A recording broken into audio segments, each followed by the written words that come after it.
All right, we are live. Welcome to Fusebox Engaged. This is my third live stream. So yeah, I have got some awesome guests with me today. And we're going to talk about some new comics coming up, and I'm really just looking for an excuse to distract myself from waiting on and Tinterhooks for the Final Fantasy VII Remake, which I pre-ordered a physical copy of, but Raging Golden Eagle has now told me that I probably shouldn't have done that. So there we are. You'll find out. You'll find out. Oh God. Yeah. There he is. We got Preston in the house. What's up? Good stuff. I am nervous as heck. I am just waiting on the 7 remake. And everybody else seems pretty damn good with it. So so yeah. I don't is that a movie or a video game? It's the Final Fantasy. Oh yeah. It's the Final Fantasy. It's the Final Fantasy VII. Okay. Yeah. I've always followed the movies. Like I love the Final Fantasy animated movies, but I never actually played the video game. But I love the movies. I thought they were great. Yeah. The last one I played was 12, so. Yeah. Oh, well, you know, I felt like 12 was really just like they took the plot line of the original Star Wars and they put a Final Fantasy title. That's how I felt, you know. But so yeah, I am so glad I was able to get you on Raging Golden Eagle, because your book Blade Devil, I have been like salivating over this book. I love it. Who hasn't? I mean, Well, hopefully after it releases, it all continues.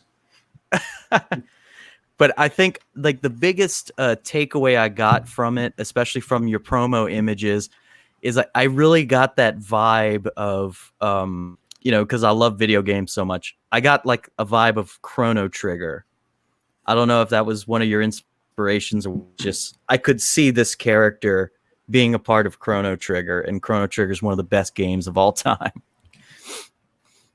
Well, it's my artist took a lot of inspiration from Akira Toriyama, so you could kind of say, yeah. There we go. That is awesome. I love it so much. So why don't you go ahead and tell us a little bit about it? Sure. Yeah. This the whole point of what we're doing here is we're trying to bring escapism and entertainment back to the industry, because even as the industry is fucking dying all around us, the SJWs are still like, oh, hey, how would you like identity politics in your comics? Hey, look, we got Snowflake and Safe Space. Then wouldn't you just love Batman to look like an Asian woman? And yeah, that'd just be fucking awesome, right? No. Nah, we're done with that. We're just going like, just full blown all the stuff that would not fly in the current year industry. Like lots of bloody, gory action, hot chicks. Well, scantily clad hot chicks at that. Yes, there's going to be nudity in this book. So I would say, maybe older teens and up. Although, to be honest with you, I'd probably watch this before I was 10, because I was watching Seagal movies with my dad like for a long ass time. But yeah, this is that was our goal, and the title "Ghosts of the Past" is even it's not just a reference to two of the characters that show up in the book. It's also the comic industry's past coming back to pretty much take back the industry, because as others have pointed out, during the Great Depression was when the comic industry really boomed, right? Because people's lives fucking sucked. And they wanted something to get their to distract them, right? So yeah, that was the birth of the comic industry as we know it, and we may be in another situation like that now. Something like fucking Canada. Pierre Trudeau's wife's son flat out said, "Oh, this is the new normal. We're not going to ease up on any of this crap until a vaccine is made." So I highly doubt he can get away with that, because there's no way you can shut an economy down for that long without massive social unrest. But that's where we are. But yeah, as for the book, no politics inserted in there. We wanted to make sure to keep it. If we do Hello? if we do have any sort of references to anything in there, it's probably just it's good. It has to be something that can last or that'll have staying power. Like say all these Orange Man bad books, no one's going to care about that in 4 years after he's out of office, right? Exactly. Yeah, so things that, like say if I wanted to just make some ugly like fat ogre creature and make it look like Trigglypuff, no, that would actually work because that's still going to be ugly 40 years from now. It's like, things like that is fine, but yeah, otherwise just straight up, action, tragedy, little bit of comedy. But yeah, our main character Ashiara, her whole shtick is she's been traveling the world for a long time trying to save her sister. And unfortunately for her, she's a regular person in this high fantasy world where things like dragons and demons are real. So she kind of needed a little bit of a power up. She learned the hard way early on that she can't really make it on her own power. So she made a deal with the devil, and now she almost like Spawn. She's got her fuel, but a very limited supply of it, and she's continuing on her quest. And in the meantime, she's actually a hero, unlike the terrorists that they play off as heroes in current year comics.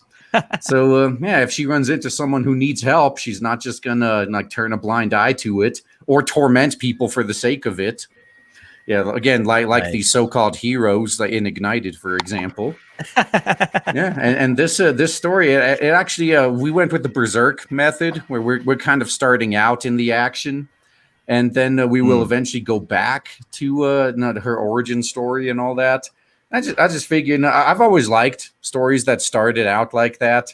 Where absolutely. Where you see like with again going back to Berserk, you see what Guts is like, and then you're wondering how the fuck did he end up that way? And then eventually you get that story. So we're kind of doing the same thing here. Like you see all these weird things about Ashiara, from her looks, her attitude, and like, what the hell happened to her? And eventually you're going to find out. But in the meantime, this is actually the first of a 3-book arc I got planned, and judging by the support for this one, it's going to be happening. So yeah, no worries about finishing that. Yeah, absolutely. Yep, and the first 2 in particular are really just to show off her powers. Because as from a writer's perspective, one thing I fucking hate in these stories is how characters like Deus Ex Machina their way out of life or death situations all the time.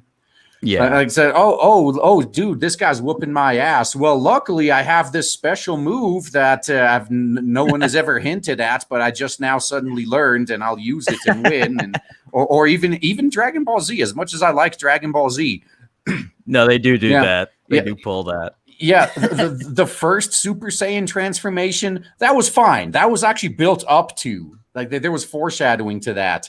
But then everything after that, just every time Goku needs an extra power boost, oh, hey, I discovered a new Super Saiyan level. So we could just assume it's infinite at this point, like as the plot demands. So we're going the first 2 books are pretty much just a giant escalation in the combat and the fighting. So now first, the bunch of little grunt demons come in, she makes quick work of them. And then progressively tougher opponents that she's faced with, and she actually not a Mary Sue, actually she's does struggle quite a little bit, and actually has to get saved by a man, funny enough, in this book. Red flag.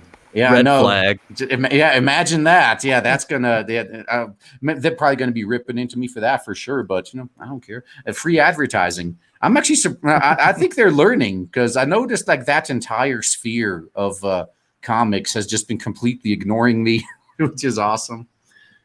Yeah, I think for the most part they've been quieting down at least a bit, because like they're having the rug ripped from under them right now. Yeah, but I mean, they're losing their footing. They don't really have anything to attack with. Actually say they like Blade Devil though. Wait, was you've seen them say that, or I've seen a couple. Yeah, they've been like the art's really fucking awesome. Yeah, Oh wow. Wow. Yeah. Okay. That's maybe they changed their minds. Yeah. I did notice. I think a few of them are actually fans of things like anime.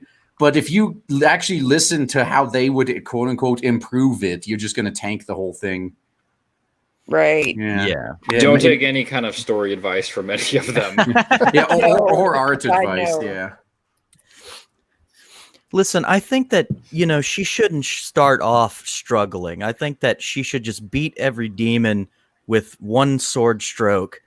And like you should have a guy with her who's like struggling to do it. And then she just kind of shows him up real quick. I think that would be really healthy. I think she should just ride a guy into battle. There you go. Yes. Maybe we'll do that part later. But I honestly, it was a toss up as I was planning this out, as I was writing out the story. It was kind of I couldn't decide whether we were going to go with this story or the one where she just sits in a tavern the whole time sampling everything on the menu. And then in the last 2 pages, like some straight white male makes a sexist comment to her and she just like punches him out a window. And that's the big villain fight right there. Yeah, it was a toss up between those two ideas. And that'd be a great and ash can to add on. Yeah. But she tavern does ash have can. like an army of cats coming in behind her. Yeah. Oh, man. Yeah, but no, in the end, the one we went with just barely won out. Oh, you got to give the customers what they want. Well, I gotta say, I'm a huge fan. Like, I think it's beautiful art. Like, I'm looking forward to Blade Devil so freaking much. Like, I can't wait. Oh man, I can't wait to deliver it right there. No, I mean, this really is a hot book, in my opinion, of this period. I mean, everything, it's got that great manga style, but like, it's got the classic manga style from like the early 90s. That's the best way I'd put that. And I love it. Especially, like I've been saying, yeah, she could come straight out of a Chrono Trigger game. Especially in like this tentacles. Well, there's plenty of that around, yeah. Oh man. So let's see. Oh man, all your top tier perks are sold out. Good Lord. Yeah, they all pretty much sold out like within the first 5 minutes of the campaign. It was really hilarious. Now, I was expecting them to just sit around for a few days, maybe not even get picked up at all. But as soon as the campaign went live and I started my 24-hour stream, I just looked down like, holy fuck, they're all gone. And I was typing with my artists like, hey, can we add a few more drawn in tiers? Like, can you work some panels in there somewhere? Yeah, because we added 2 more as the campaign went on. It's like, yeah, as long as they're relatively minor, we got another one of the ones that sold the quickest, funny enough, were the people just getting murdered by demons. Apparently, that's what people want. And then there was another one. You can escape. So you'd actually survive the invasion. Yeah. Nice. No, I definitely. I wish I had known about that way back when. Probably wouldn't be able to get it.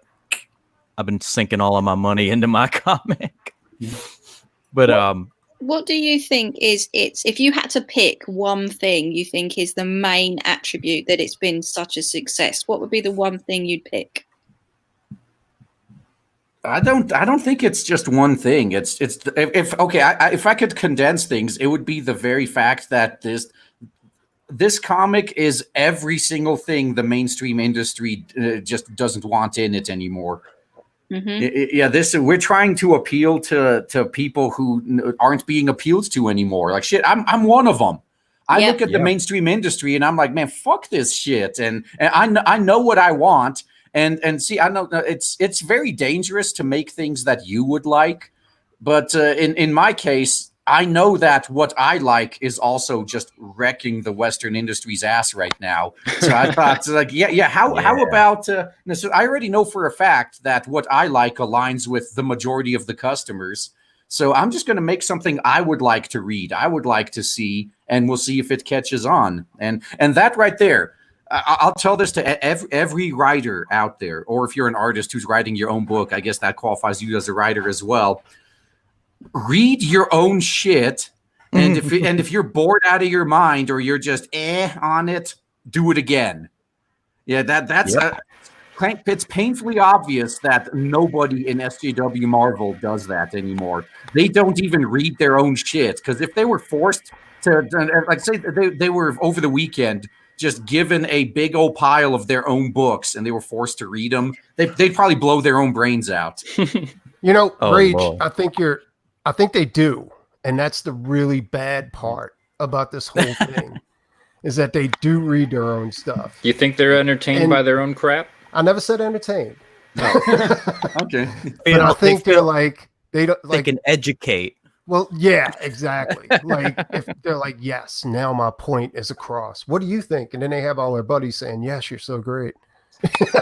Because the one thing that I go into as a writer is I am my first audience. If like you said, if I'm bored with something that I'm writing, then I'm most likely going to scrap it, or I'm going to restart and retool and make it something that I enjoy first and foremost.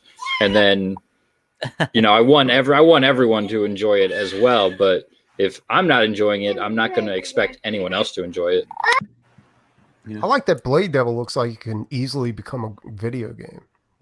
It really does. Like the art style just lends itself to that.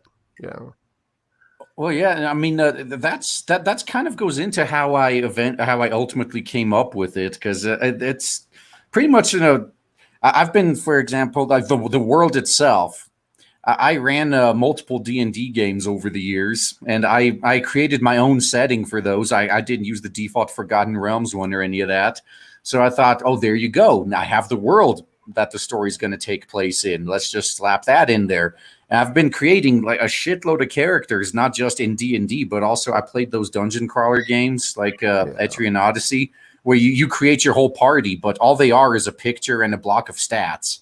So I pretty much created personalities and backstories for them, and as I played through the game, I kind of imagined like how the characters would actually be in those situations.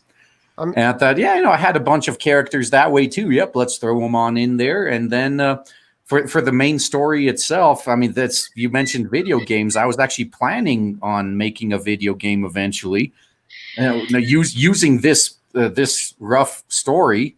Yeah. And I thought, you know what, this is okay, fine. If the comic comes out first and builds up enough interest, it'll make making the game a lot easier down the line too. I think you definitely got enough interest. But I like that the creatures on there actually look like they could be Pokemon. You know what I'm saying? Like, I was thinking about that. Really good. Yeah. So you see, funny you mentioned that too. Is we could we're definitely trying to build up a big enough stable of creatures and characters, so we could at least get 1 or 2 sets of a trading card game done eventually as well.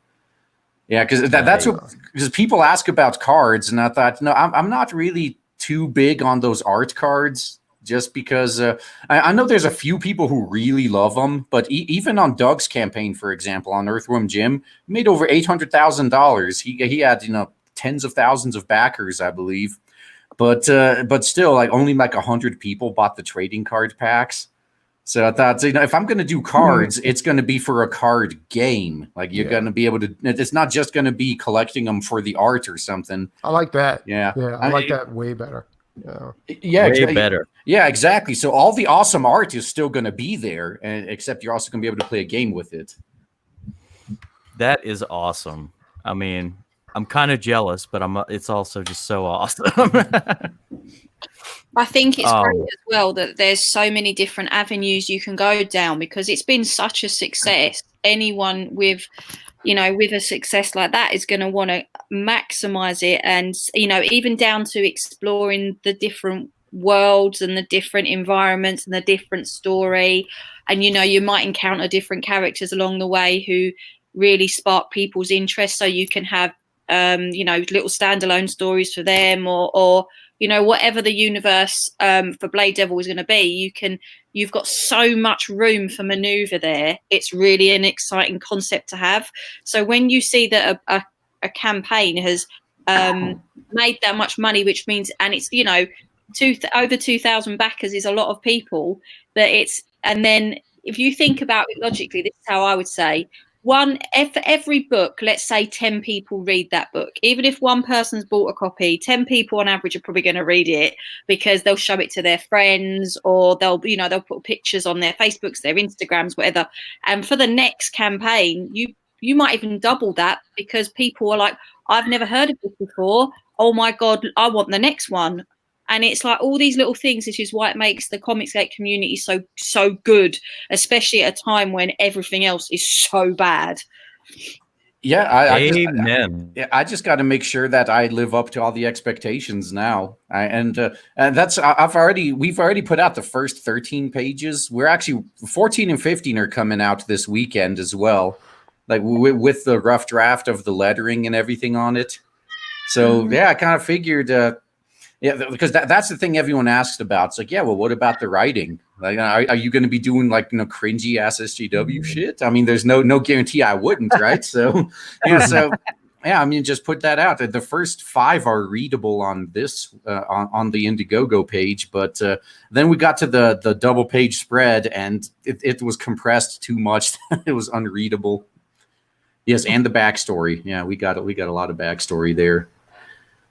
Yeah, so that's the thing. There is, I just gotta make sure it actually really works now, because now it's on me to deliver, and I'm already planning too, because you know how Ethan relaunched Cyberfrog like 3 times, or no, like twice, for the Salamandra, then the team up covers.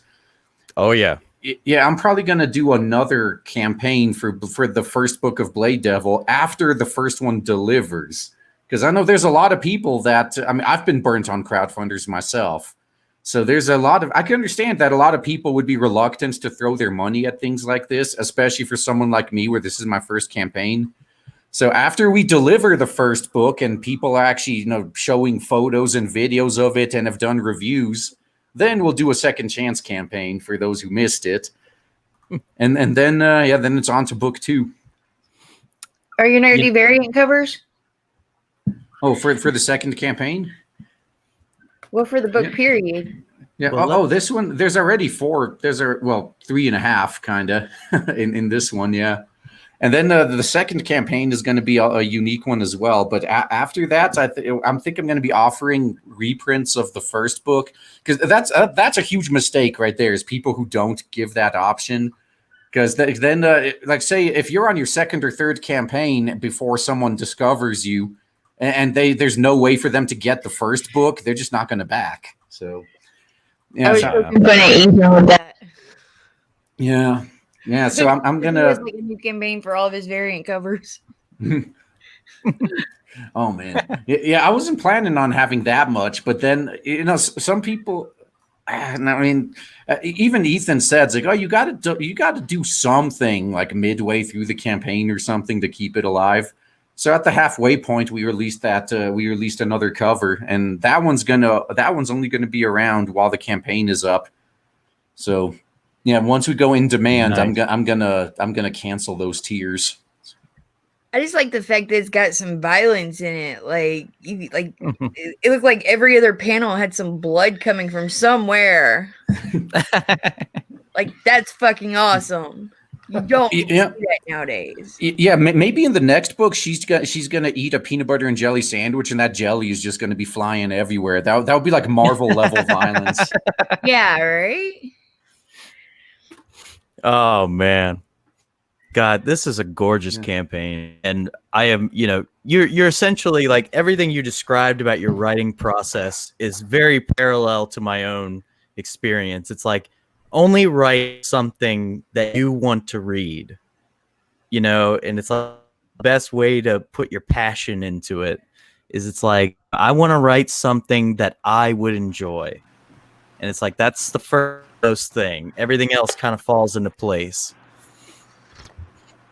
Yeah, that's exactly right. And again, I wish I had the source for this, but the source is in a fucking game magazine that was published on paper 25 years ago, and I don't have it anymore. So, but I remember they one of these game magazines was doing an interview with Sid Meier, the creator of Civilization, And that's pretty much what he said. He just said, no, I made games that I would like to play, and other people just caught onto that passion and liked it too. And it's painfully obvious that that's not art isn't created like that anymore in current year. You don't have like some passionate creators that really want to see something come to be anymore. You got fucking focus groups and committees doing things for the lowest common denominator. Well, that's what I've been saying from the beginning. Art's supposed to guide civilization. Civilization isn't supposed to guide the artist. So what you're saying with committees and all that kind of crap, that's mainly why we're at a standstill right now. That's mainly why the comic industry has fallen, because there's no standout artist, because there's not going to be a standout artist when you got people keeping people out and gatekeeping because they don't believe in their political beliefs. You see what I'm saying? Like, and I think that's what's going on right now. Like, well, you're also not going to have good art if you're basing everything on like what check boxes they make and not what they actually make. Well, from the beginning, comics were driven by art and story, but art too. I mean, because you had Jack Kirby going ahead, and his style was guiding the industry for a while, and then after that, you had Neil Adams, and everybody wanted to be Neil Adams, and then Arthur Adams, and then you had Todd McFarlane and all these guys. And now you don't really hear about artists anymore. You hear about just writers, and writers aren't just putting out great works of, literary fiction, but they're putting out great political campaigns. It'd be a little bit different if we were focused on the writers and they had 24 Grant Morrisons or Alan Moore's employed, or even Mark Waid in his prime. Yeah. Mark Waid in his prime was damn good. I mean, he was one of my favorite authors for a long time until he just. The one thing that I've noticed about comic book writers, and I mean it's writers in general, prose authors as well, is they hit a prime. And once that's over, it's very, very difficult for them to regain it. And most of them try and try and try. In the case of, you got guys like Scott Lobdell and Mark Waid, who should have quit 15 years ago, but just refused to retire. Yeah, and I'll actually say I think I know now both of those points you brought up, like Preston, when you were talking about how the focus shifted from artists to writers. Marvel and DC wanted to make damn sure another Image can never happen again, so they've been handicapping their own talents to make sure that they need the brands to survive. Well, so that makes sense. It's like they're not even highlighting good writers. You see what I'm saying? Well, they don't want the writers to do it either, I guess. No, they're highlighting good political campaigns, is what I'm saying. Yeah. Like, oh yeah, this will turn the tide right here. How many? Like, it's not about what about those subplots? What about those plots? Are we going to tie this up? Are we going to make this happen? What's going to happen? Let's just add more check boxes. Exactly. It's about well, this team isn't diverse enough. Yeah, so funny enough, that's in case people are crying about the lack of diversity in Blade Devil, as a writer, I wanted to create a slightly more realistic world. Like, this is a post-apocalyptic dying world. There's not that much travel between like major countries effectively. Everyone's just trying to survive. So it's like, oh, there was no black people in Blade Devil. It's like, well, that's because we haven't visited the part of the world where they're at yet. So just shut the fuck up and wait. Like, that's another thing too. Like, everybody's like, Comicsgate is Nazis. Comicsgate is not diverse enough or whatever. You can still be diverse and still have TNA. I'm sorry, you can. Yeah. That's it. Yeah, that's right. Oh, and then back to Adam's point about writers in their prime. Now, all these writers you mentioned, I noticed it's not that they lost their talent. It's that they were like one-trick ponies and they were only good at writing one type of story. And once that type of story fell out of fashion, well, so did all their fame. That's true too. Yeah. What did they say about Frank Miller? Once he started writing Sin City, he just kept writing Sin City. It doesn't matter if it was Batman on its title or Superman or whatever. It was a Sin City story. Yeah. Yeah. So Yeah, that's a good point too. Some writers, they find that pigeonhole and they either can't leave it or won't leave it.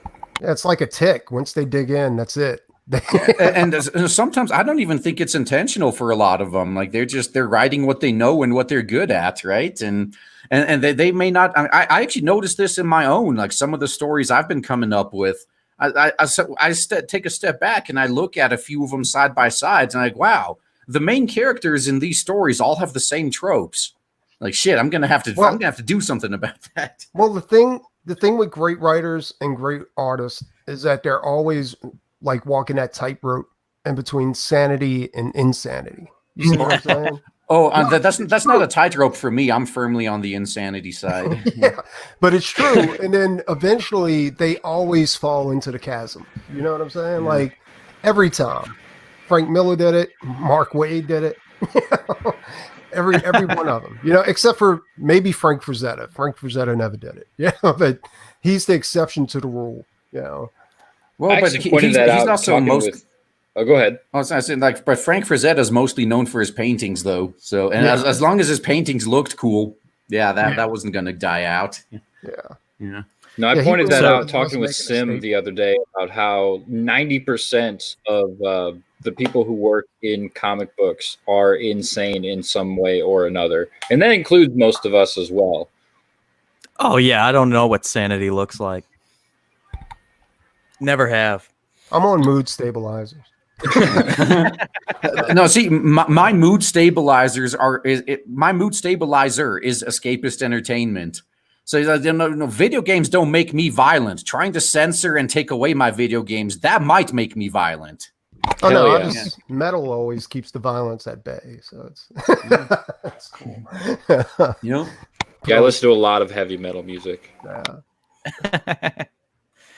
Well, anyway, this promo video, if y'all are interested. Yeah, just ignore the fapping sounds as it's playing. Yeah. Let me see. I need to make sure I remember to share the sound. Can y'all hear it? Nope. Okay. Boomer. I am very much a boomer. I'm a millennial. Go figure. The worst of both worlds, man. That is impressive. It really, I mean, you know, I live my nice turtle hermit lifestyle, you know. I like to keep things simple. But then I got into creating a comic, so. Keep it simple, but don't be a simp. There you go. Yes. Okay. Whatever you... Oh, I missed that girl. Appreciate. Where's the okay boomer chick? Who's the okay boomer chick? You remember that video? The girl in the Bernie Sanders shirt who's like has the high pitched voice doing the okay boomer. It's the most ridiculous current freaking thing right now. Lord. There was literally. I can't stand that. I really can't stand that. We've been having that here in the UK as well. We've been having the whole, because like you guys probably know, like our prime minister was in hospital with a coronavirus, and you had all the left that were basically tweeting, "Oh, we really hope he dies," and stuff like that. Wow. Crazy. And it's like, aren't you guys meant to be the ones that want peace on earth and everybody to be equal, but you want to kill a prime minister? Yes. But they don't. You know what I'm saying? That happens all the time. It's always the side that preaches to be pro-tolerance, anti-discrimination, like all this other shit. Like the Christians. That's true too. Like right now, that's the funny thing. Like you got because I've always maintained that whichever side culturally, anyway, it doesn't matter. Like who's politically in charge at the moment. Whoever has the cultural power is always going to be pro-censorship and all that shit. And whoever is the underdog is always going to be pro-freedom. And it's very simple, the reason why. You don't need to agree with those you don't need free speech to agree with those in power, right? Nope. You need to be the opposition. But then as soon as the opposition becomes the man, they suddenly start supporting censorship. And then their opponents suddenly start supporting freedom again. It's a power grab. Its power is always more important than freedom. Yeah, exactly. It feels too like. I'm sorry. I was going to say it was kind of cool tonight though. We got our own back, like there in a silent way. Well, not so silent actually, but we got our own back on these people here in the UK because they've been going on for the last God knows how many years that the Conservative Party that this our Prime Minister is the leader of, that they want to get rid of the National Health Service and all this stuff. And there's really no evidence to suggest that he even wants to do anything with the NHS. Well, every Thursday for the last 3 weeks, they've been doing this thing where they've been asking people to go in the street and clap.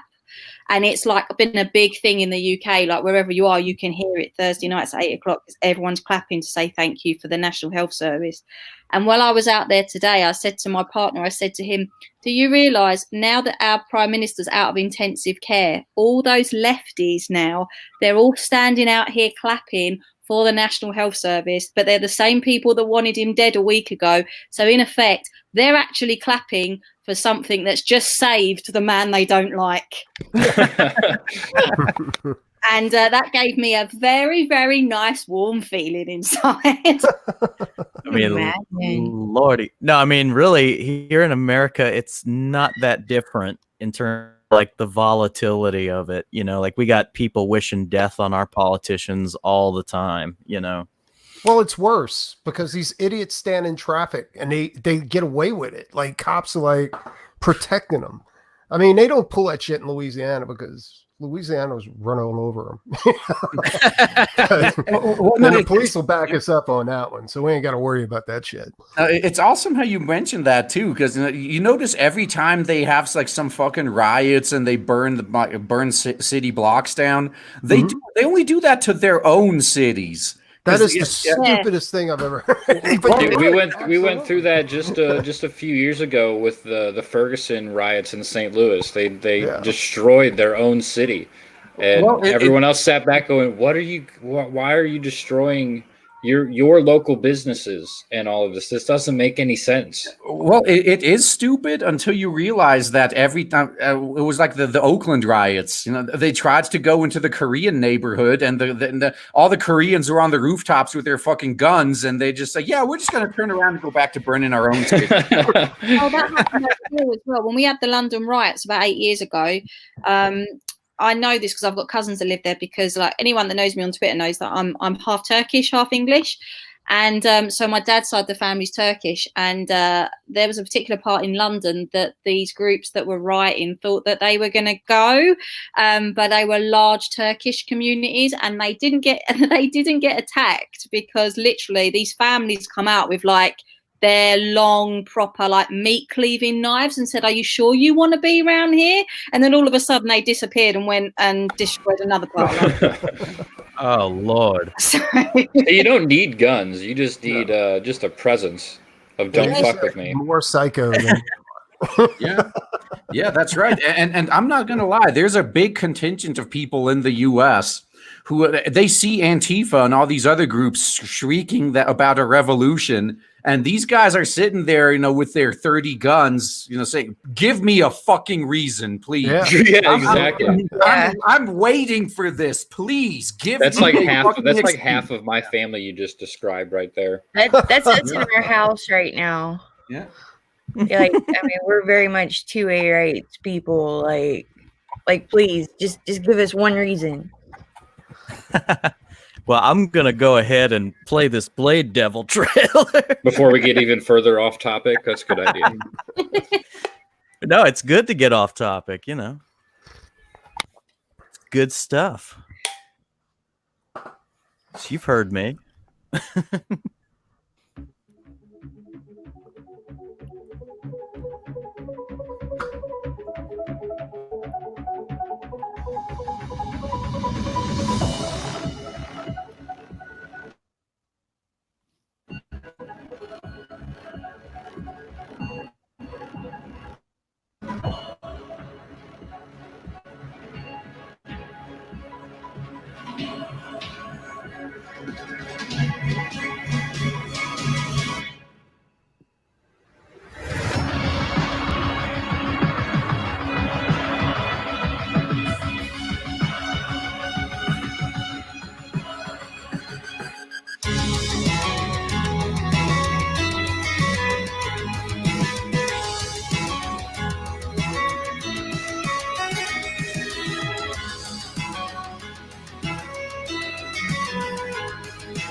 Damn, that is cool.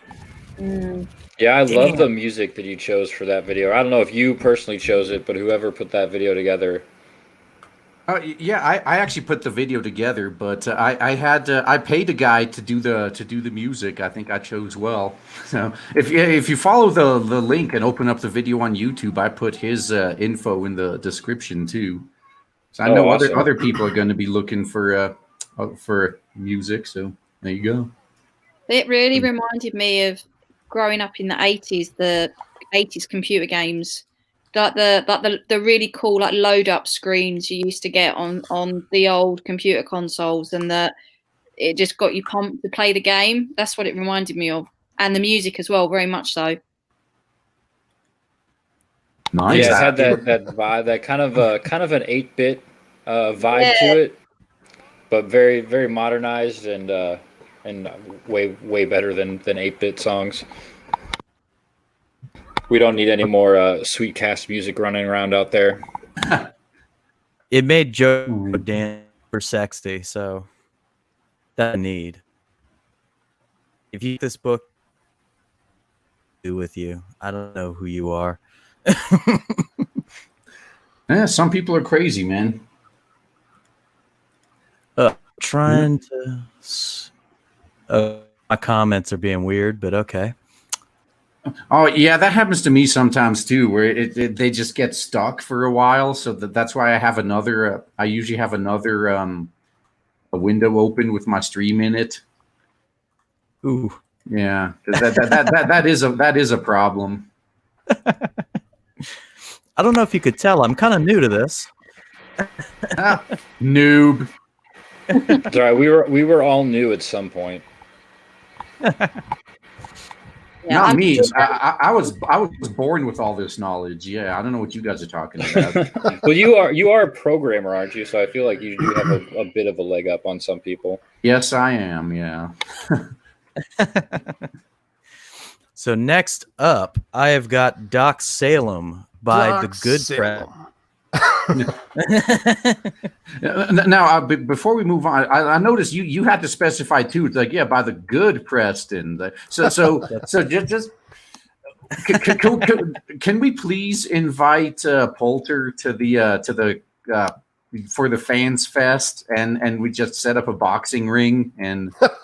Yeah, because I've been saying this for ages, like my Ethan versus Doug, and we could do all these other like boxing matches, like right there at the convention. Like deathmatch.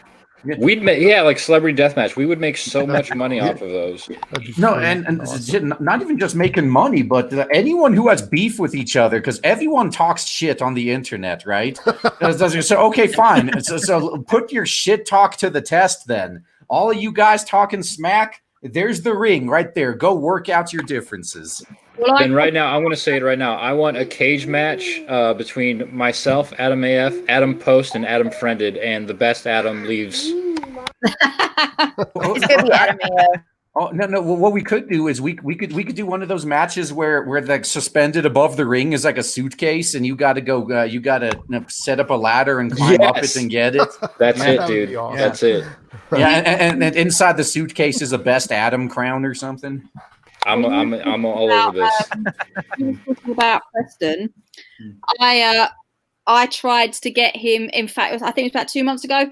I tried to get him to go on a live stream with me to basically talk history, because his graphic novel White Lilies is so historically terrible that I called him out to say, why don't you come on a live stream with me and we can actually talk about historical accuracy? And he didn't reply. He just blocked me.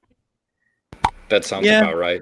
Because I have pretty much all the evidence to prove that it's just a crock of shit, and that he's trying to create a sensationalized story of someone that was already incredibly badass, and he's basically just decided to go down like every single box ticking exercise to try to make this comic something that's just it's not. And he never replied. I think that would be my absolute. That would be my absolute thing. Just to go, you know that this is wrong and this is wrong and this is wrong. Because my qualifications are in military history, So I can tell you for a fact, I know at least 10 points in that comic where he's talking complete bullshit. I bet that stream would have been a shorter one than when he was on with Wenger for the great debate that I think he was there for 25 minutes before he said he was too drunk to continue and left. I missed that. I'm going to have to find that if he still has it up. I'm pretty sure. I think Wenger has a BitChute page if he doesn't have it up on his YouTube channel still. But yeah, it was supposed to be this huge debate between the two of them, and Preston came into the show intoxicated, and Poulter, sorry, and Preston Poulter came into the show intoxicated and lasted about maybe 25 minutes before he succeeded and said that he had to leave because he was too intoxicated. Yeah. You know, it's funny, like the talk about the two Prestons, it always makes me think about I remembered from way back in the Bible, they said like after Judas's betrayal, another Judas joins the group, and they always refer to him in the Bible as the Judas, not the betrayer. Like, you know, it's like Judas, not the backstabber. So it's like, you know, so that's they weren't very good with last names in the Bible. If you if you couldn't tell, you had James the Greater, James the Lesser. The greatest book ever written. James the Greater, James the Lesser. I'm so happy we've just been invaded by communism, and I love it. Commie Mark, you bastard. Commie Mark. I'm crazy on the chat. Yeah, hail the spamming commie. I will say he's one of the guys that's on our CG UK show. So obviously so's Captain Fuckhead, and he's incredibly funny. Mark, he's very quick, very dry. He has me laughing at least twice a day. So I have to say, his campaign is the best kept secret in Comicsgate right now. Oh, it really is. But it's doing amazing, I think, right? I mean, I'm pretty sure it is.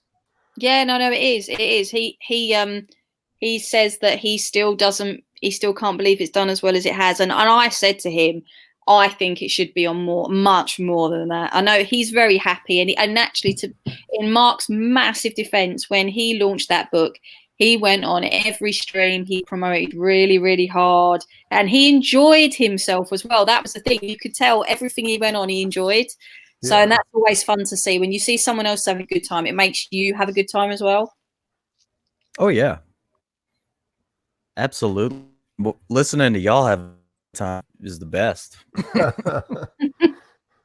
Well, if your creators are having fun with what they're doing, then your audience is going to have fun, and they're going to want to buy it, and they're going to check it out. Well, he literally got people to select a perk that was basically him taking a book and going to burn it. Yeah.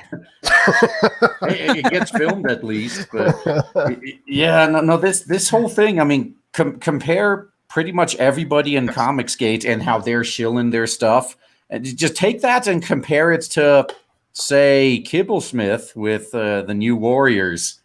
You could clearly tell he doesn't really give that much of a fuck. Oh, fuck no. Yeah. He's intimidated by the New Warriors, the old New Warriors. No, he's probably intimidated by the new ones too. Let's be honest. Yeah, that fat Dora Explorer teenager. Yeah, no, that's Dora after she stopped exploring.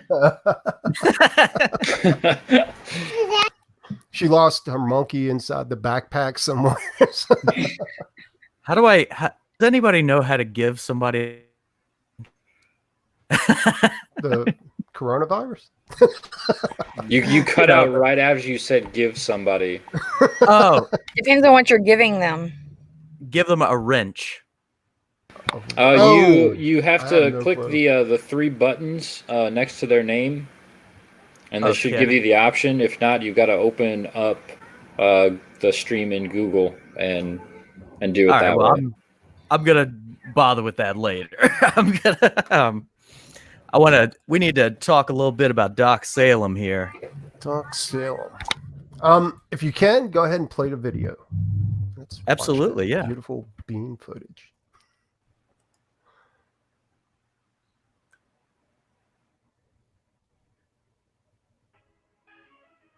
You know the story. a mad genius, an unholy creation.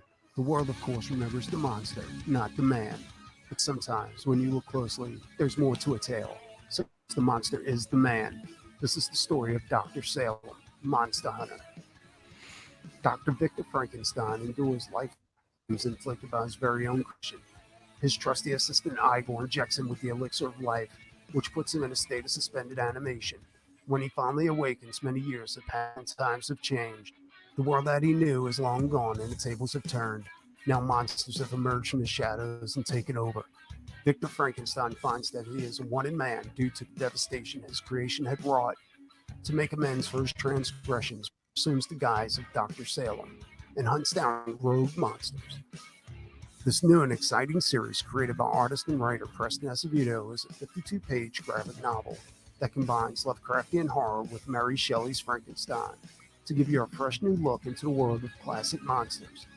So join the Doc Salem army and help Doc Salem bring peace and balance to the world, one monster at a time. Thank you for your support. Nice. Mm-hmm.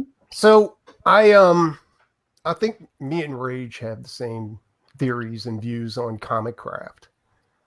Because the opening page of Doc Salem, you're dumped straight into the action. I didn't want to tell a boring story. And we could tell what kind of action you meant too, looking at this that's page. right. Tentacle porn. More tentacles. Yeah, tentacles. But the first issue is always the hardest, like for any writer or creator or whatever, because you got to establish so much within that first issue. And at the same time, you have to keep people interested and not get them confused. So you have to establish your plot, your subplot, your origin of the character, and you have to leave people on a cliffhanger so that they'll come back. And I think I've done that. Like it was impossible to do it in 24 pages. So I did it in 52. Within those 52 pages, you get the whole story about Doc Salem.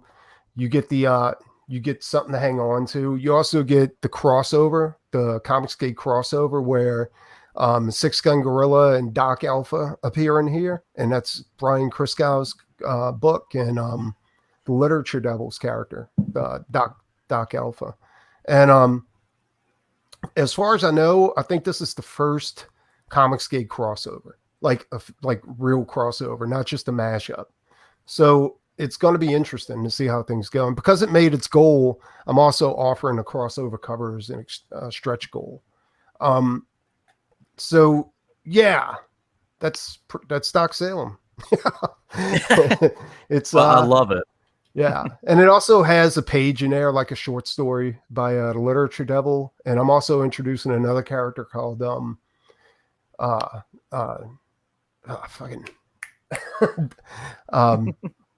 God damn it, I can't. Oh, Gary the Hell Knight. So Gary the Hell Knight's going to be introduced in this issue. It's nice. Escapism at its finest. It pokes fun at some social issues, like people doing their stupid protest and shit like that. So, and with the flashbacks, like it's all in full color, but the flashbacks are meant to give you that feeling like you're looking at an old movie. Oh yeah.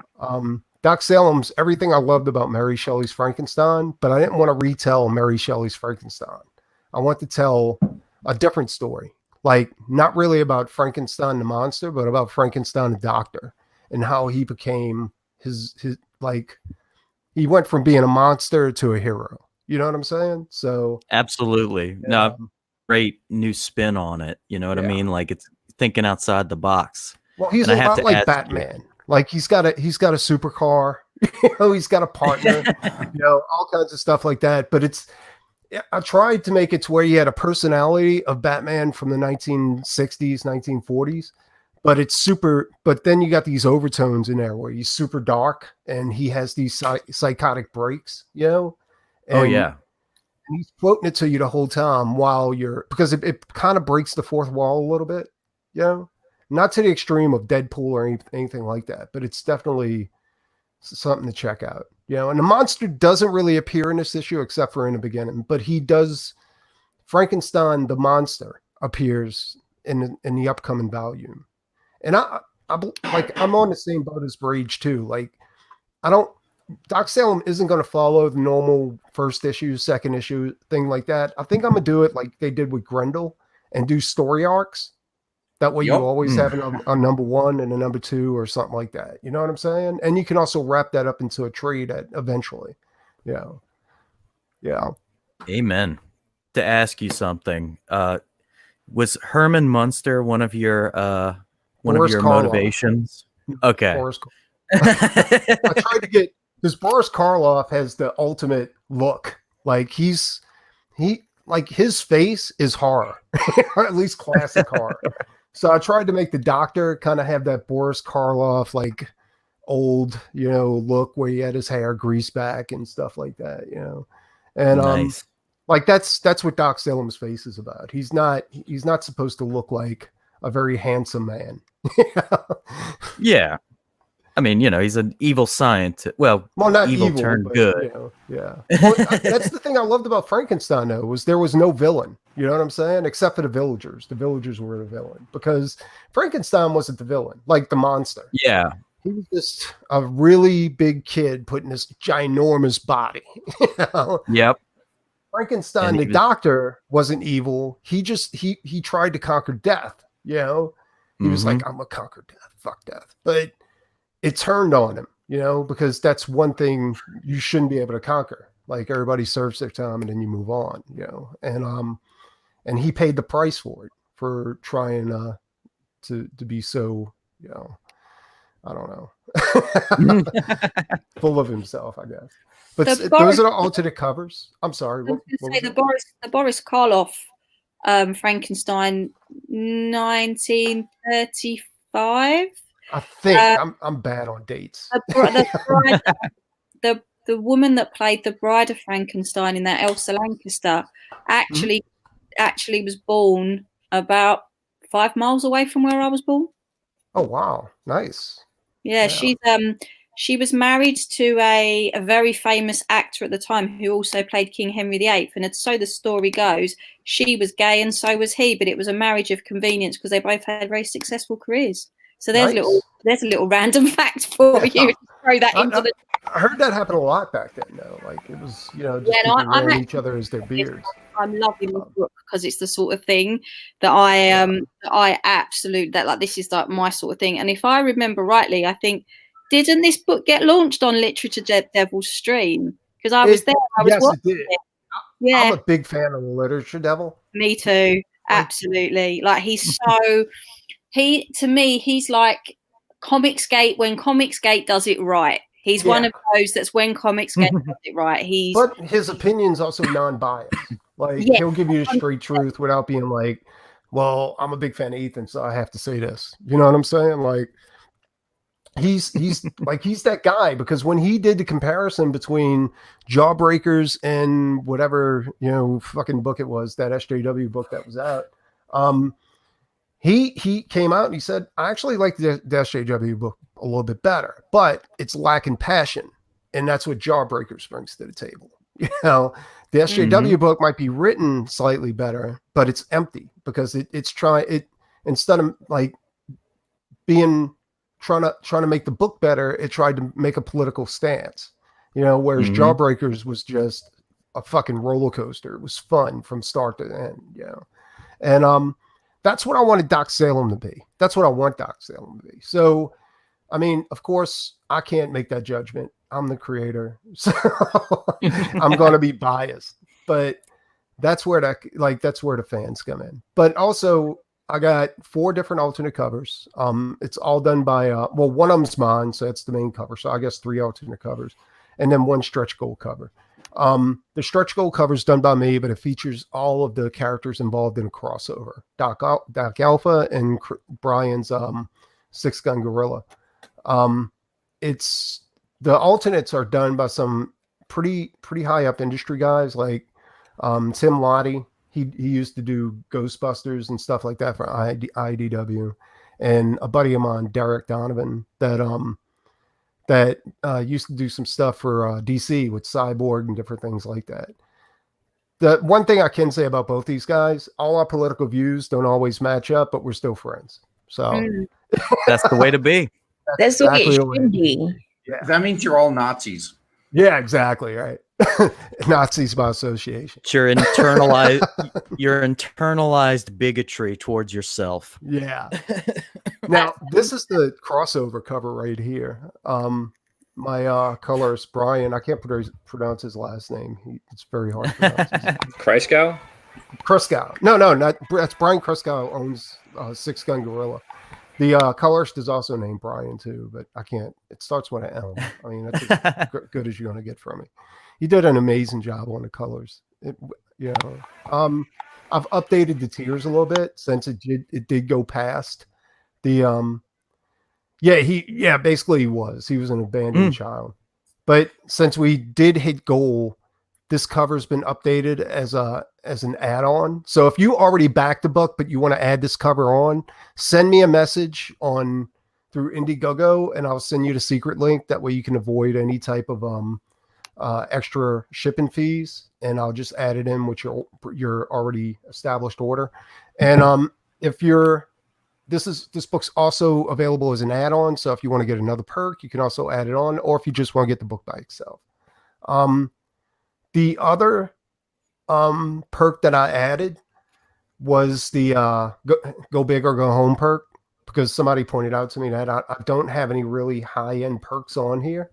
So I made one, and you can get a 24 by 36 painting, anything you want. It's a commission painting. So, and let me send you the link in a private chat real quick for just to show like an example of the type of work I do when I do paint. There you go. And so that's off on the chopping block. You can also get original pages for $150. Some of those pages are up. The cover's up for grabs, and that's a $300 perk. Also, I got a couple of mashups with Magic Cop and Vince Sims character, and also Death Sworn and Doc Salem. That's Vincent. Vincent the vampire. Yes. But yeah, it's got scroll up a little bit. I think you can. Yeah. I gotta say that I'm enjoying like seeing all of these fandoms come together. Yeah. And like make these products that like we can enjoy. Like for instance, this is the fun part though. Raging Golden Eagle here. You've got manga and anime and comics. Yeah. Coming together, and it's just making a beautiful product. And with Preston's Doc Salem here, you've got horror, you've got comics. We're mixing in the Comicsgate characters. Like that's just fucking awesome to me. Well, this is the fun part. Like doing Doc Salem's awesome. I love doing it. I love doing my other properties too, and all of them are Comicsgate properties. The thing that I like the most is other creators are down to go ahead and do crossovers, because that's the fun part. You know what I'm saying? You get to collaborate with other Comicsgate guys and be like, see what happens when you put their characters together with each other and do a story. And I really like that. I think that's how you create history, with your characters. Yeah. And amen. Well, yeah, we don't get those kind of crossovers in the mainstream really anymore. I mean, you get a couple, with IDW having licensing rights to a lot. You got like Batman Ninja Turtles miniseries out there and stuff like that. But we don't have the JLA Avengers crossovers, like we used to have in the 80s and early 90s anymore. No, but people are just way too greedy. They don't want to share their property. And that's what I'm saying. Like everybody's small enough right now and cool enough to go ahead and say, yeah, go ahead and take my character. Let's see what you do with it. Just let me approve like certain things, And what I like the most about the crossover we're doing is that we're kind of like, you remember that game when you were as a kid, like you guys would all sit in a circle, you'd start telling a story and then your buddy would pick up where you left off and tell his part of the story and so on and so on. Mm-hmm. Well, that's what we're doing with this crossover, basically. I mean, we're starting out with a basic plot, but I'm kicking the story off. Then either Brian or the Literature Devil's going to take it up from there and tell their part. Then another person's going to tell their part, and then we're going to end it.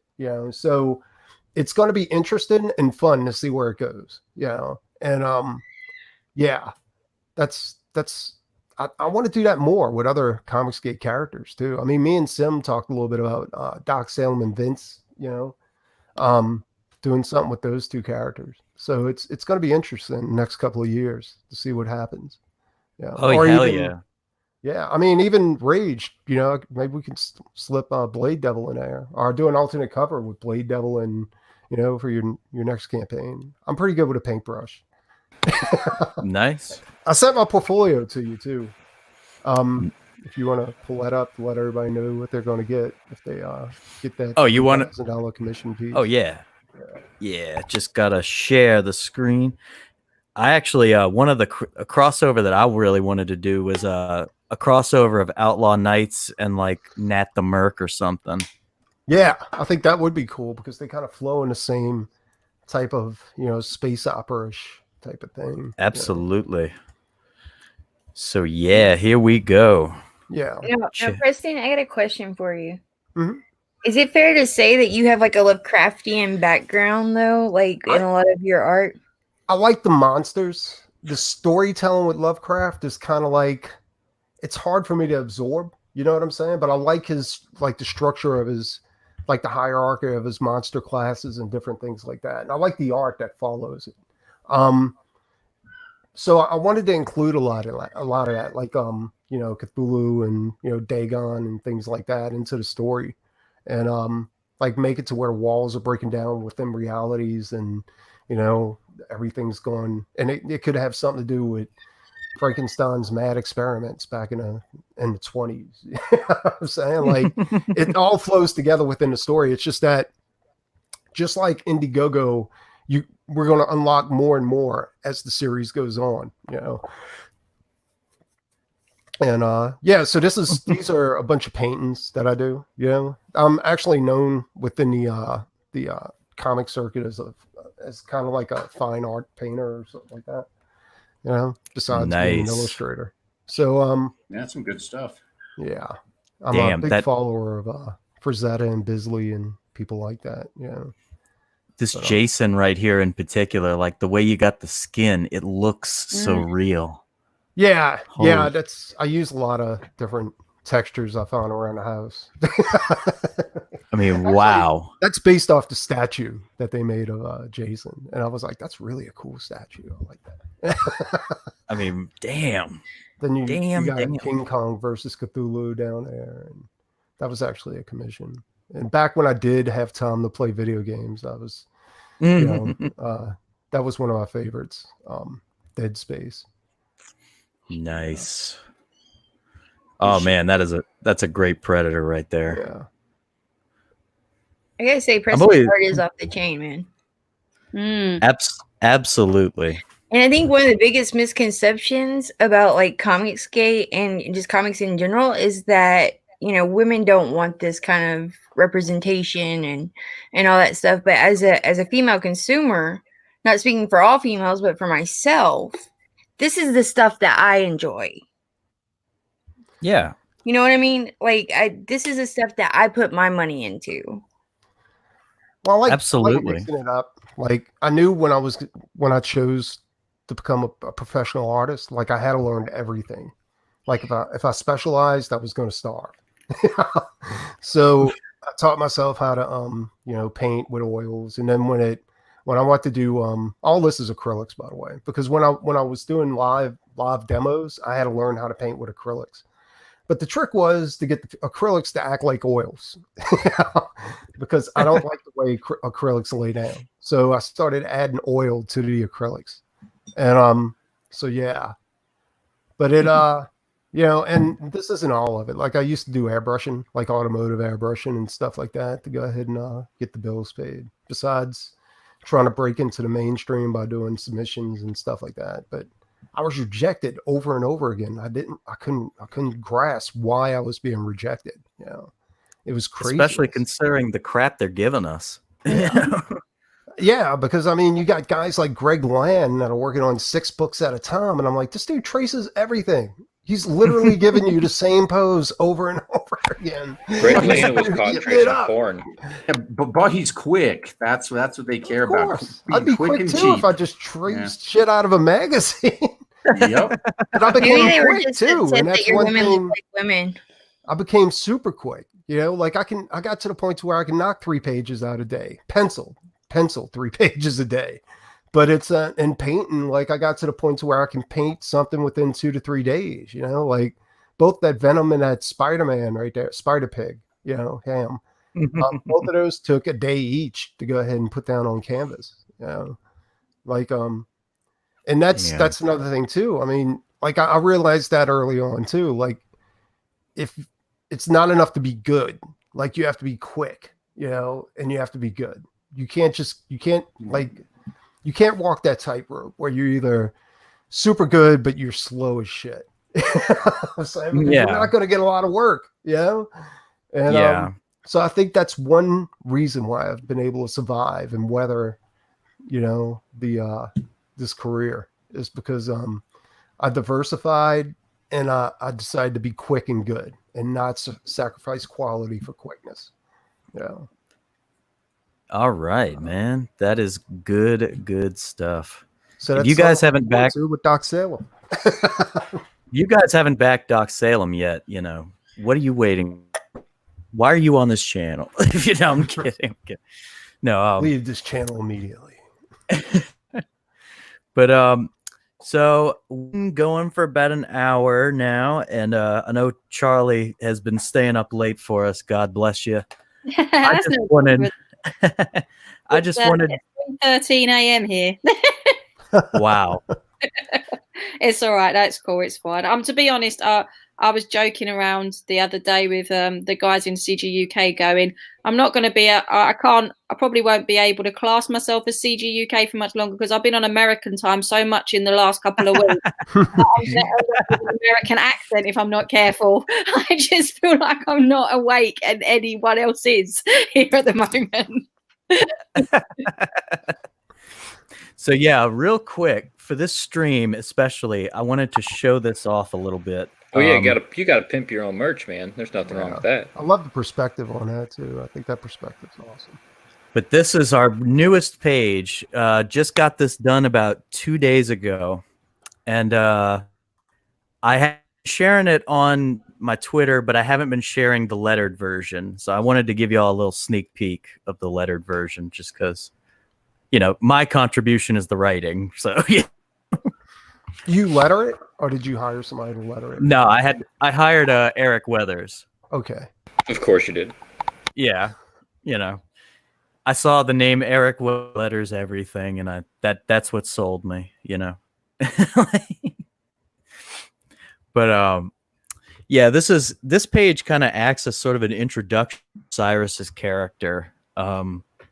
He kind of gives you a brief little background on what he's been through. It's nothing very detailed because we're going to explore it more in later issues.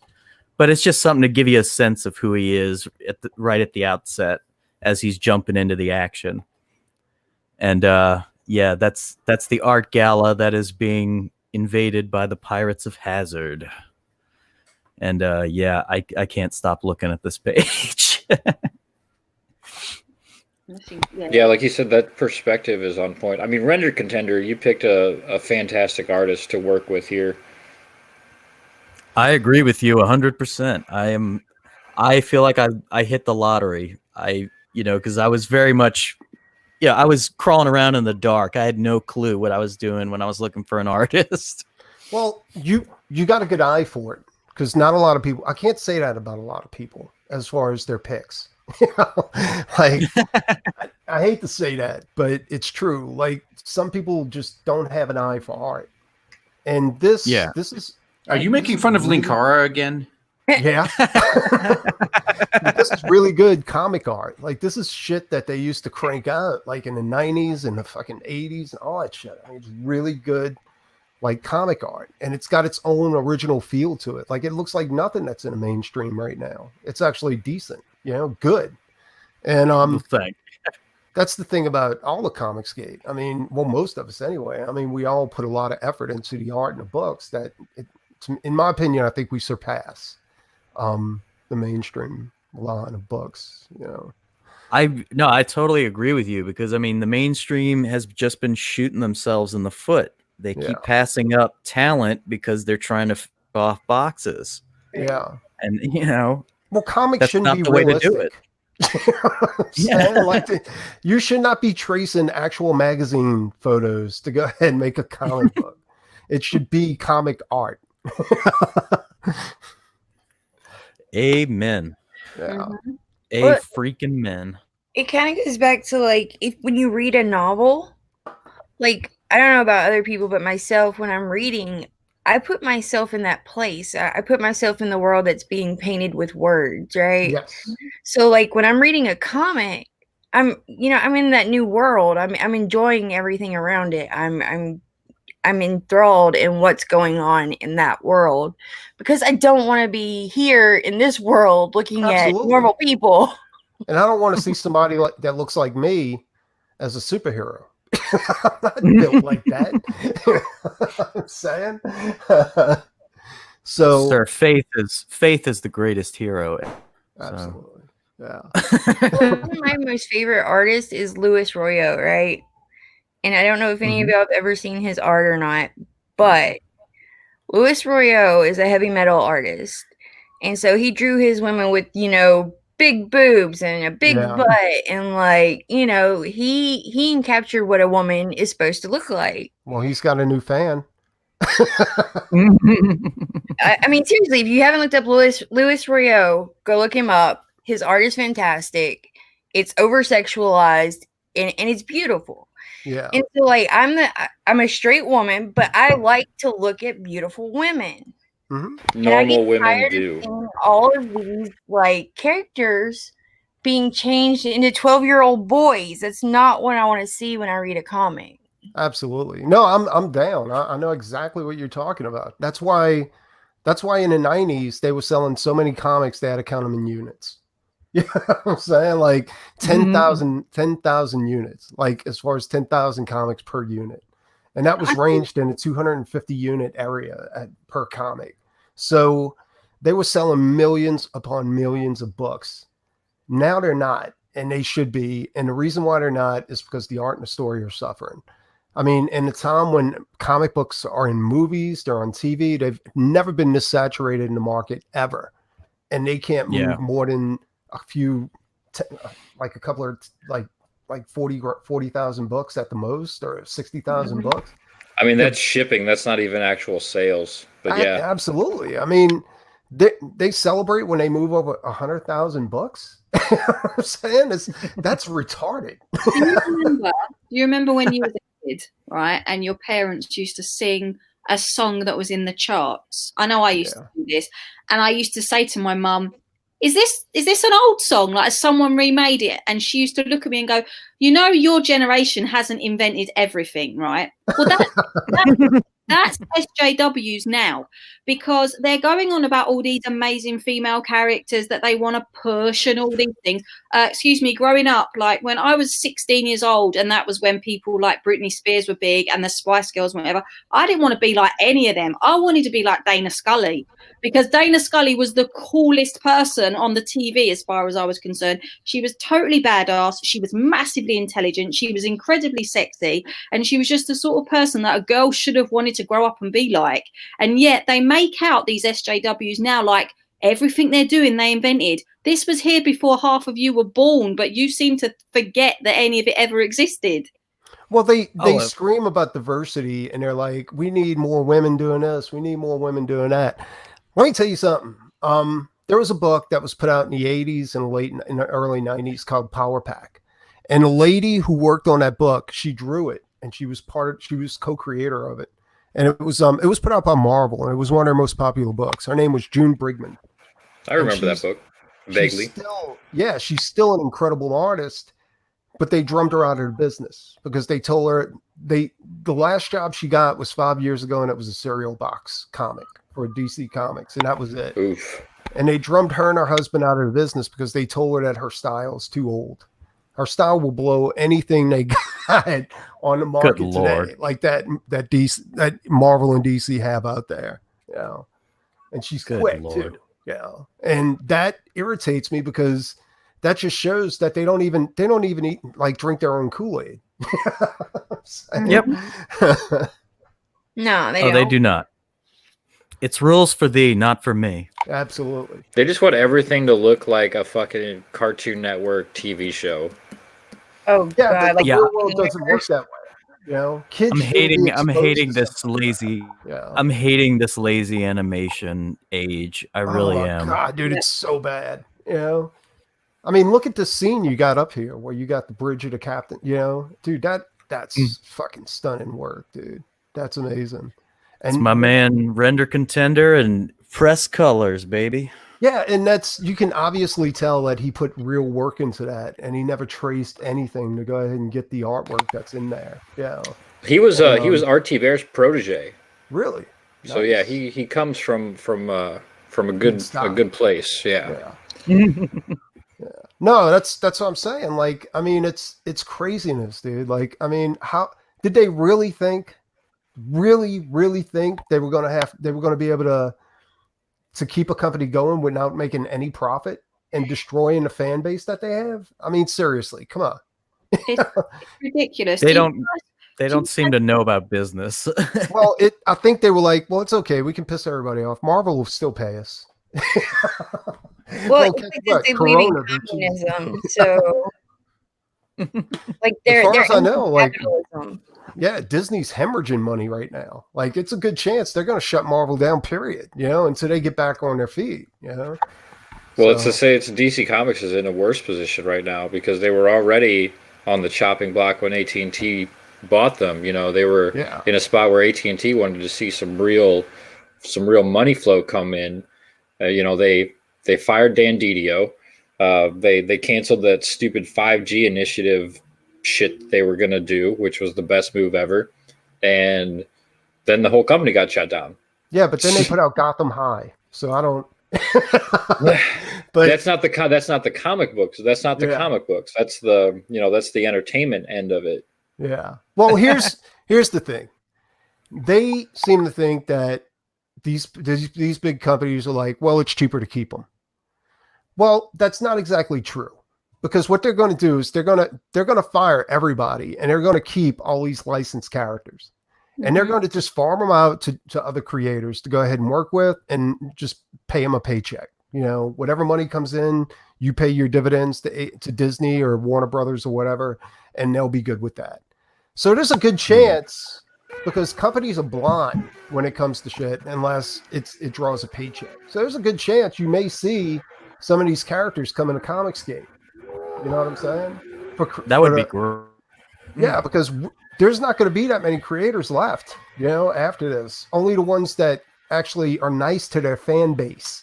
The ones that actually have a fan base. You know, half of them don't. They have the character's fan base. I mean, and that's what they're writing on. Doing something with, you know, fucking, I don't know, dude, like Wonder Woman or some stupid shit like that, dude. Captain Fuckhead, he asked a great question to Sim today on stream.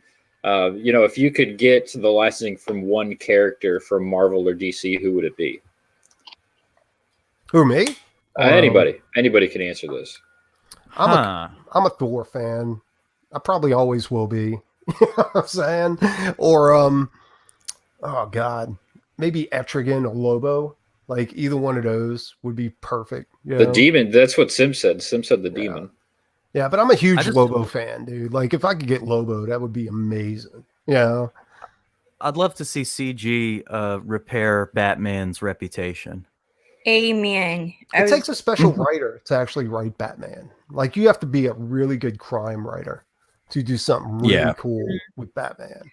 Well, that's Batman's, like, I'm sorry, but I mean, that's his secret weapon.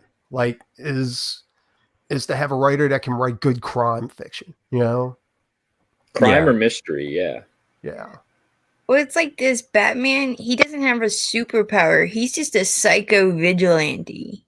Well, that's how they've been writing him, but he was never like that in the past. When Batman was at the height of his sales, it was mostly crime, you know? And yeah, there was some really, I mean, it was some pretty brutal crimes. I mean, if you break down Batman to his most basic like structure, he's a man with a lot of money.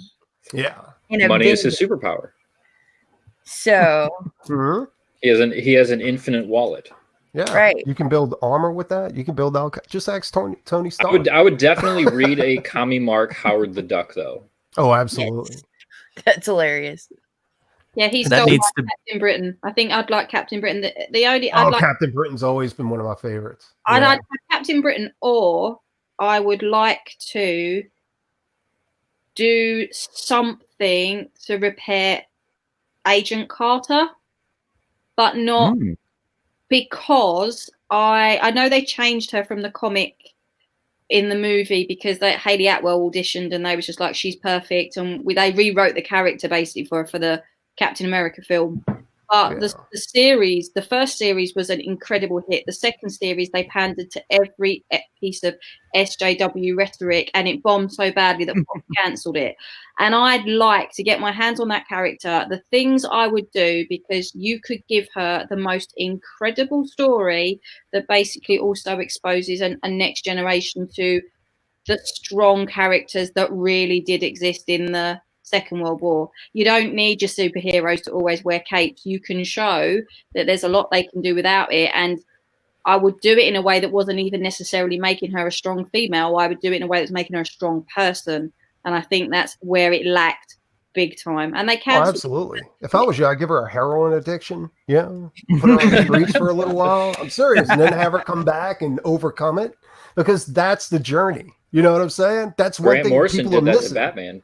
Absolutely. I mean, that's the journey. And if you're not willing to, let me put it this way. If you're a creator and you don't create a character that's the exact opposite with views and everything that you have, that's the type of character you should, at least one character in your story should have the exact opposite views. You should be able to write from the other point of view too. And not be the cookie cutter stereotypical villain either. Absolutely. Yeah.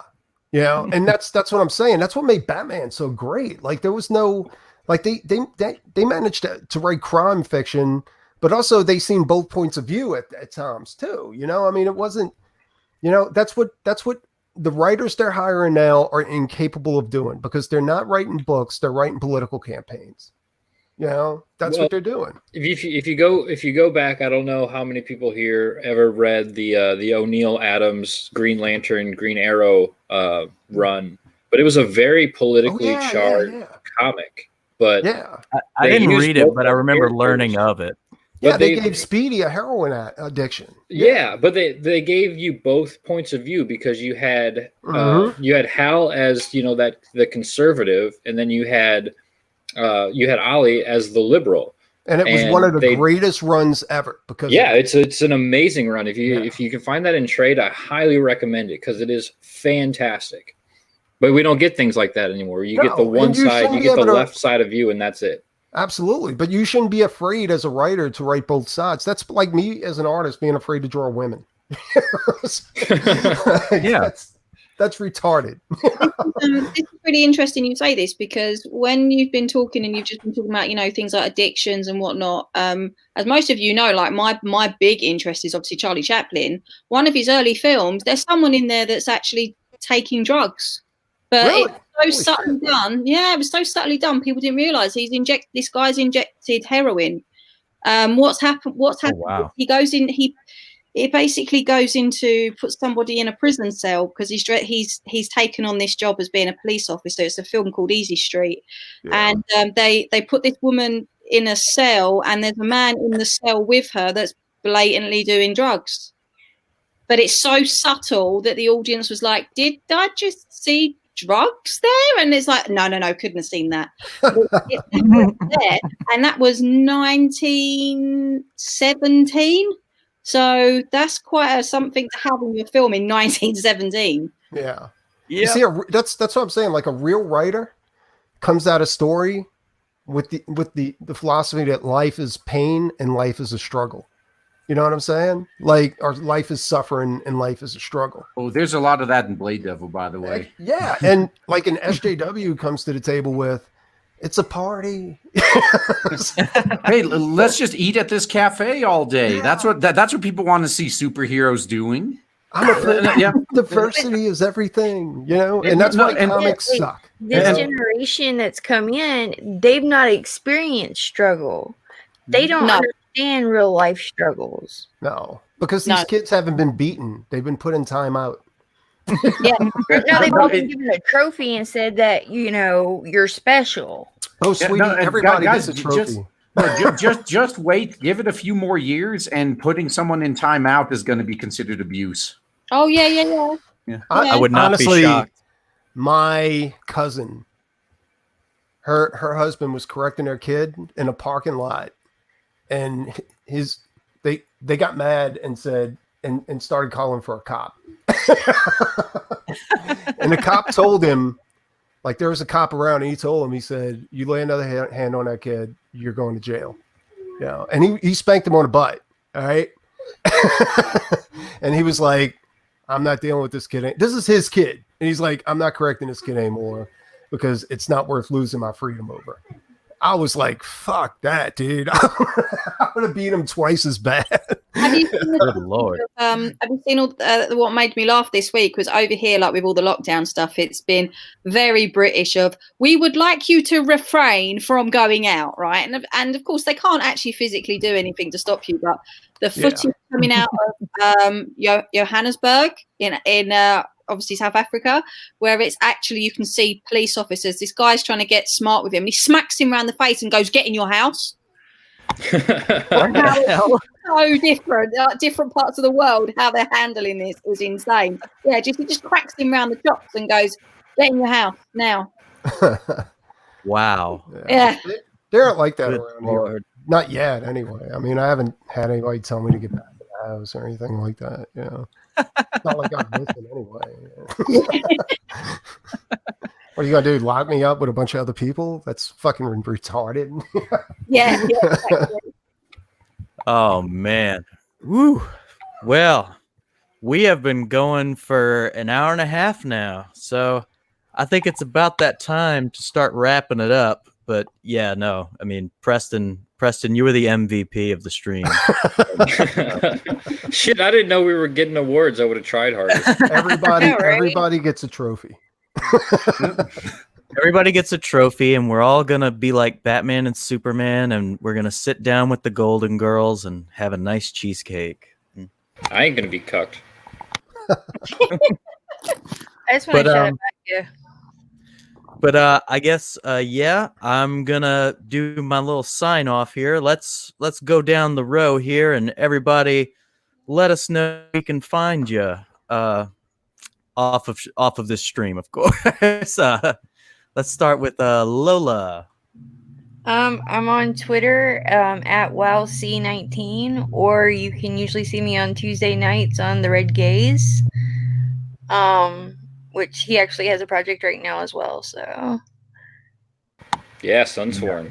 Yes, it's supposed to be like a an alternative to Star Wars. So Gaze is trying something different too. He's crowdfunding a novel, not a graphic novel, a prose novel.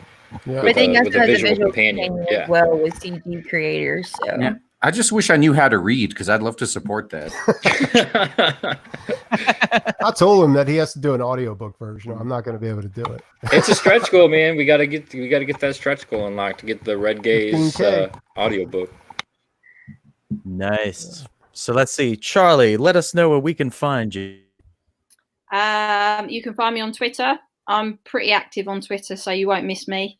You can find me pretty much hanging out in most CG chats, because I try to catch everything that I can. On a Wednesday night, about 10 o'clock our time, so it's about between 5 and 6 o'clock US time, I'm on with my boys on the CG UK stream. And then on a Saturday night, you can catch me on with Mandy and Piper on the CG Ladies Night, one of many shows that are coming up, which is great. Women are being represented across the board, so that's fantastic. Right. Nice. Yeah, no, I call BS on that because Comicsgate is supposed to be sexist and anti-woman, I know, so there's no way that's true. Yeah, yeah. I was I know. just about to Don't say you that. know that we're all fake? We're just all fake accounts. We're actually just men. Oh, I had that the other day, Lola. We're voice changers. I had that the other day. I was talking to some guy came up saying something about women in CG, and then I turned around and said something, and then one of the guys, I can't remember who it was. I think it might have been Dark Gift Comics, turned around and said something, and then this guy just basically turned around and accused me of being his alt account. And I was like, what? I've been longer. Like, my account is older. I've got a decent amount of followers. Like, then, and then all of a sudden he just went, okay, well, it was nice talking to you, and just disappeared. And I thought, okay, you with yourself. Okay, bye. Got a little troll there, didn't you?